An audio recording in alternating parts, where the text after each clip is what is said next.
Hi friends, welcome to Sandhya Kutti channel. நம்ம சந்தியா குட்டி channel மூலியமா ஒரு சூப்பரான சட்னி ரெசிபி தாங்க நம்ம பார்க்க போறோம். இப்ப பிள்ளைங்க நிறைய பேர் நல்லா விரும்பி சாப்பிட மாட்டாங்க. இது போல சட்னி செய்து கொடுங்க. எந்த வகையான உணவா இருந்தாலும் ரொம்பவே இஷ்டப்பட்டு வேணும்னு கேட்பாங்க. அந்த வகையில நம்ம இந்த சட்னி எப்படி செய்யுதுன்னு சொல்லிட்டு நம்ம பார்க்கலாம். குழந்தைங்களுக்கு மட்டும் இல்லைங்க, பெரியவங்களுக்குமே ரொம்பவே ஹெல்ப் பண்ணும் இந்த சட்னி.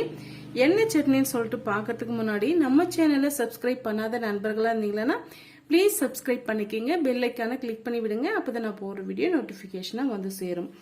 வாங்க இப்போ வீடியோக்குள்ள போகலாம். இப்போ நிறைய பேர் பார்த்தீங்களன்னா ஒரே ஒரு டைம் சாப்பிட்டு எனக்கு பசி எடுக்கல அப்படின்னு சொல்லிட்டு சொல்லுவாங்க. அப்படி இருக்கிற பட்சத்துல இப்ப இந்த பிரண்டை வாரத்துக்கு 2 முறையாவது நீங்க எடுத்துக்கோங்க. கிராமத்து சைடு பாத்தீங்கன்னா ஈஸியாவே கிடைக்கும். அப்படி இல்லைன்னு நீங்க மார்க்கெட்ல கூட வாங்கி யூஸ் பண்ணிக்கலாம். இப்ப பாத்தீங்கன்னா பாருங்க, இது இளம் பிரண்டை பாருங்க. இப்படி உடைச்சோம்னா நல்லா உடைஞ்சு வருது பாருங்க. இது போல நீங்க எடுத்துக்கோங்க. இது பாத்தீங்கன்னா நல்லா இது முத்தன பிரண்டை. இது இப்படி இருக்கிற போது நல்லா இந்த சைட்ல இருக்கிறதெல்லாம் நம்ம இப்படி பிரிச்சு எடுக்கணும். இல்லைன்னா இதுக்குள்ள ஒரு வகையான நார் இருக்குங்க. அப்ப நம்ம சட்னி சாப்பிடும் போது நல்லா ஜீரணம் ஆகாது. அதனால முடிஞ்ச அளவுக்கு இளம் பிரண்டையை எடுத்துக்கோங்க. இது கிளீன் பண்றதுக்கு முன்னாடி கையில ஆயில் அப்ளை பண்ணிக்கோங்க. நான் தேங்காய் எண்ணெய் தான் அப்ளை பண்ணி வச்சிருக்கேன் பாருங்க. இது போல செய்யும் போது கையில அந்த நமிச்சல் தன்மை வராதுங்க. இது எப்படி கிளீன் பண்றதுன்ட்டு நான் காமிக்கிறேன் பாருங்க. இது போல நீங்க கட் பண்ணிக்கோங்க. கட் பண்ணிட்டு இப்படி உரிச்சிங்களா இந்த சைட்ல இருக்கிற ரஃபா இருக்கிற பகுதியெல்லாம் நல்லா கழண்டு வந்துடும். இப்ப இதே போல எல்லா பீஸுகளையும் நம்ம செய்து வச்சுட்டு பார்க்கலாம். பாருங்க, இது போல நம்ம தண்டுகள் எல்லாம் கிளீன் பண்ணிட்டு எடுத்துட்டு வந்தாச்சு. இந்த சைட்ல இருக்கிற இந்த நரம்பு பகுதியில நம்ம எடுத்துட்டோம். இப்ப இதுக்கு தேவையான பொருட்கள் என்னென்னு சொல்லிட்டு நம்ம பார்க்கலாங்க. அதுக்கு பாத்தீங்கன்னா ஒரு பெரிய சைஸ் வெங்காயம் இது போல ஸ்லைஸ் பண்ணி வச்சிருக்கேன். ஒரு 10 பல்லு பூண்டு தோல் உரிச்சு வச்சிருக்கேங்க. காரத்துக்காக நான் ஒரு 10 வரமிளகாய் எடுத்து வச்சிருக்கேன். அரை கைப்பிடி அளவுக்கு தேங்காய் பீஸ்களை எடுத்து வச்சிருக்கேங்க. இப்ப இது கூடவே பாத்தீங்கன்னா 1 டீஸ்பூன் அளவுக்கு மல்லி விதை, 1 டீஸ்பூன் அளவுக்கு கடலை பருப்பு, 1 டீஸ்பூன் அளவுக்கு உளுந்தம் பருப்பு எடுத்து வச்சிருக்கேங்க. இப்ப எப்படி செய்யுதுன்ட்டு பார்க்கலாம். இப்ப பாத்தீங்கன்னா 1 குழி கரண்டி அளவுக்கு நான் கடலை எண்ணெய் சேர்த்துக்கிறேங்க. நல்லெண்ணெய் சேர்த்துக்குங்க, ரொம்பவே டேஸ்டியா இருக்கும். கடலை எண்ணெய் நான் எதுக்காக சேர்க்கிறேன்னா ரொம்ப வாசமா இருக்குங்க சட்னி. அதனாலதான் நான் கடலை எண்ணெய் நான் சேர்த்திருக்கேன். எண்ணெய் நல்லா சூடாயிட்டு வரட்டும்.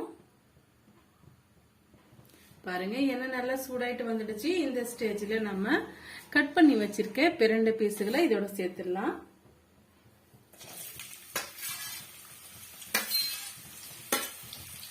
இப்ப இந்த பிரண்டை பீஸுகளை முழுமையா வதக்கி எடுத்துக்கணுங்க. இல்லைன்னா அந்த ஒரு வகையான அந்த சிறு கசப்பு தன்மை நமக்கு வரும். இது போல நம்ம வறுத்துட்டு செய்யும் போது சட்னி ரொம்பவே டேஸ்டியா இருக்குங்க.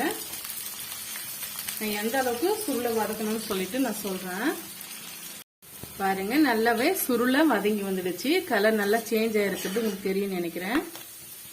இந்த அளவுக்கு வதங்கின பிறகு நம்ம பிளேட்டுக்கு மாத்திக்கலாம்.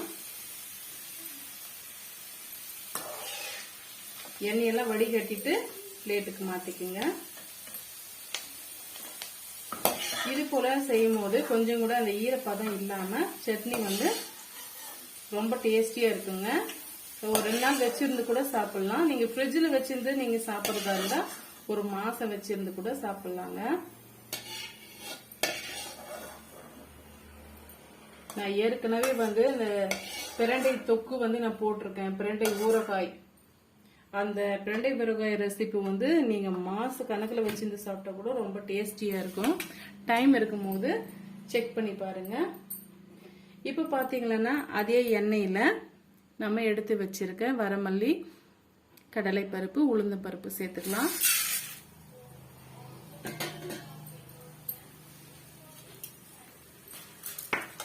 இது கூடவே வரமிளகாவும் சேர்த்துக்கலாங்க. சேர்த்துட்டு மீடியமான ஃப்ளேம்ல வச்சு வறுத்து விட்டுக்கலாம். ஹை ஃப்ளேமில் வச்சிங்களன்னா டக்குன்னு வந்து எண்ணெய் ஏற்கனவே நல்லா சூடாயிட்டு இருக்கிறதுனால கலர் சேஞ்ச் ஆயிட்டு வந்துடும், சட்னி வந்து நல்லா இருக்காது.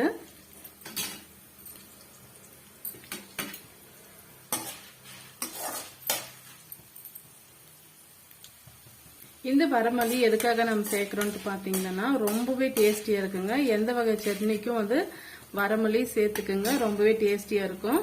பாருங்க கலர் நல்லா சேஞ்ச் ஆயிட்டு வந்துடுச்சு. இந்த ஸ்டேஜ்ல நம்ம வெங்காயம் சேர்த்துக்கலாம். வெள்ளை பூண்டும் வந்து சேர்த்துக்கலாங்க.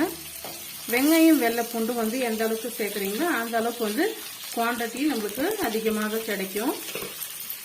சேர்த்துட்டு நல்லா வந்து இந்த கலர் சேஞ்ச் ஆயிட்டு வர வரைக்கும் வதக்கி விட்டுக்கலாம். ஓரளவுக்கு வதங்கி வந்த பிறகு நம்ம தக்காளி பழம் வந்து ஆட் பண்ணிக்கலாங்க. தக்காளி பழம் வந்து ரொம்ப ஆட் பண்ணக்கூடாது. இந்த நம்ம எடுத்திருக்கிற குவான்டிட்டிக்கு ஒரு தக்காளி பழம் வந்து கரெக்டா இருக்கும். பெரிய சைஸ் தக்காளி பழம் வந்து கரெக்டா இருக்குங்க. ஏன்னா வந்து நம்ம பிரிச்சு எடுத்த இந்த பிரண்டை வந்து ஒரே ஒரு கைப்பிடி அளவுக்கு தான் நமக்கு வந்திருக்கு. பாருங்க இதுக்கு நம்ம எடுத்திருக்கிற பொருட்கள் வந்து கரெக்டா இருக்கும். இப்ப இது நல்லா வதங்கி வரட்டுங்க, அது வரைக்கும் வெயிட் பண்ணலாம். பாருங்க நம்ம சேர்த்திருக்க வெங்காயம் வந்து ஓரளவுக்கு நல்லாவே வதங்கி வந்துடுச்சு. இந்த ஸ்டேஜ்ல நம்ம கட் பண்ணி வச்சிருக்க தக்காளி பழம் வந்து சேர்த்துக்கலாம். சேர்த்துட்டு ஓரளவுக்கு இந்த தக்காளி பழம் நல்லா வதங்கி வர வரைக்கும் நம்ம வெயிட் பண்ணலாங்க.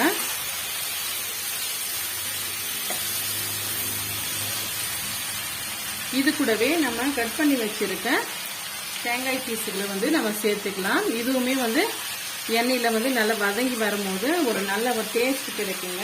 அந்த ஈரப்பதெல்லாம் போயிட்டு சட்னி வந்து கெடாம இருக்கிறதுக்காக நம்ம எண்ணெயிலே வறுத்து எடுத்துக்கிறோம். ஒரு குட்டி லெமன் சைஸ் அளவுக்கு நம்ம புளி எடுத்துக்க வச்சு இருக்கீங்க, கிளீன் பண்ணிட்டு இதையுமே இது கூட நம்ம சேர்த்துக்கலாம். சேர்த்துட்டு இந்த தக்காளி பழம் தேங்காய் இது எல்லாமே வந்து நல்லா வந்து வதங்கி வரட்டுங்க.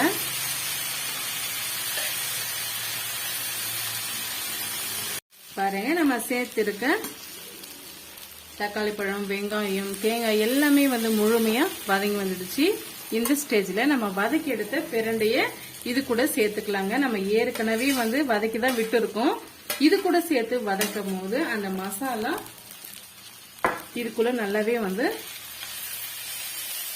இறங்கி வருங்க. ஜஸ்ட் வந்து ஒரு 1 மினிட்டுக்கு இது போல கலரி கொடுத்துக்கோங்க. இப்போ இந்த சட்னிக்கு தேவையான அளவுக்கு நம்ம உப்பு சேர்த்துக்கலாம். பாருங்க இந்த அளவுக்கு நான் வந்து கடலை உப்பு நான் வந்து சேர்த்துக்கிறேன். நான் சேர்த்துட்டு நல்லா வந்து மிக்ஸ் பண்ணி விட்டுக்குங்க. கல் உப்பு சேர்க்கும் போது ரொம்பவே டேஸ்டியா இருக்குங்க. இது முழுமையா ஆறி வரட்டும். ஆறி வந்த பிறகு கொஞ்சமா தண்ணி தெளிச்சு நீங்க நைஸா அரைச்சி எடுத்துட்டு வந்துருங்க. நான் அரைச்சி எடுத்துட்டு வந்த பிறகு நான் உங்களுக்கு காமிக்கிறேன். பாருங்க இந்த அளவுக்கு நம்ம நைஸா வந்து அரைச்சி எடுத்துக்கிட்டோம். இதுக்கு ஒரு தாளி பொண்ணு கொடுத்துடலாங்க. அதுக்கு பாத்தீங்கன்னா ஒரு கரண்டி ஒன்று வச்சுக்கிட்டு ஒரு குழி கரண்டி அளவுக்கு நான் ஆயில் வந்து சேர்த்திருக்கேன். 1 டீஸ்பூன் அளவுக்கு உளுந்து வந்து நம்ம சேர்த்துக்கலாம்.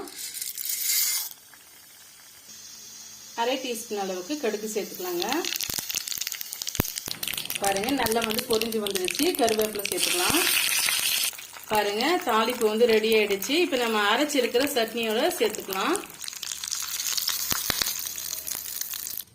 ரொம்பவே டேஸ்டியான பசியை தூண்டக்கூடிய இந்த பிரண்டை சட்னி வந்து உங்களுக்கு பிடிக்கும்னு நினைக்கிறேன்.